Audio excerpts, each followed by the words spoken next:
Happy birthday to you. Happy birthday to you. Happy birthday dear ভাইয়া। আমাদের ভাইয়া। আমি কিছু লাগবে না। বলুন ভাই। হ্যাঁ ভাই ভাই ভাই ভাই খাওয়াই ভাই খাওয়াই। মামুন। নাজিম টঙ্গী থেকে আসছে। শুভ বন্ধন ভাই জানি তো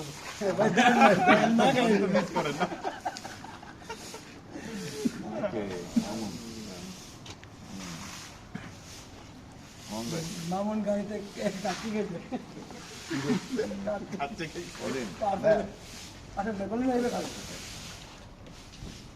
সুমন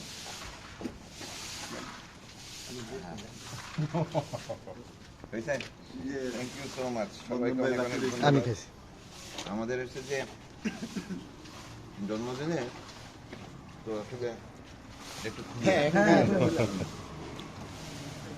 জন্মদিন পালন করা তো কিছু না, কিন্তু এই যে ছোট ভাইরা মনে করে চলে আসে রাত 12টা বাজার আগে, গভীর রাতে আমি বাসা থেকে নামি। প্রথম বাসায় একটু আপত্তি করতো, হ্যাঁ এই সময় কেন, এই দিনে কেন তুমি বাসায় থাকবা, এখন বলে যে যাও। তো অসাধারণ। আর আপনারা তো সবসময় পাশে আছেনই। তো ভালো থাকবেন সবাই, আমার জন্য দোয়া করবেন। মূল কথা হচ্ছে যে ওই সুন্দরবন নিয়েই তো আপনাদের সঙ্গে আমার পরিচয়।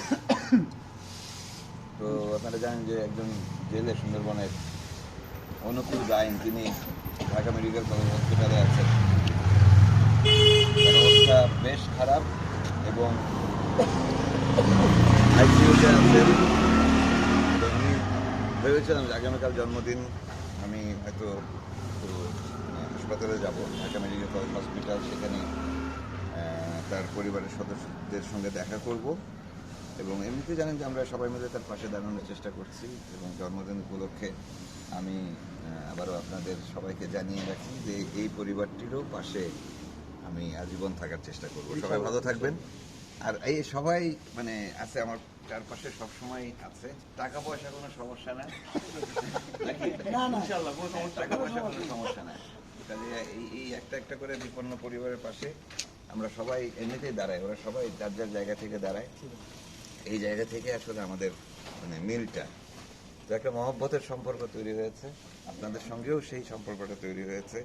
আপনারা জানেন যে আমি যে বিষয়টি নিয়ে কাজ করছি, আমার প্রচুর শত্রু বলবো না, অল্প কিছু মানুষ আছে যারা আমার ক্ষতি করার চেষ্টা করে। আমি যাতে সুন্দরবনে না যাই, আমি যেন, তাই না, আমি না গেলে ওই গ্রুপটার অনেক সুবিধা হয় আর কি। এবং তারা নানাভাবে আমাদের ক্ষতি করার চেষ্টা করছে। কিন্তু আমি জানি যে আপনাদের দোয়া, সবার দোয়াতে তারা সেটি করে উঠতে পারছে না, বারবার ফেল করছে। তো এখনো কিন্তু একটা কঠিন গভীর অপচেষ্টা চলছে। তো সেই অপচেষ্টাকে আসলে আমাদের ঠেকিয়ে দেওয়ার কিছু নেই, যেহেতু যা সত্য, যা বাস্তব, যা ভালো, তার পক্ষেই নিশ্চয়ই সবকিছু থাকবে। তো যাই হোক, আপনাদের দোয়া সবসময় আছে, সেটি আমার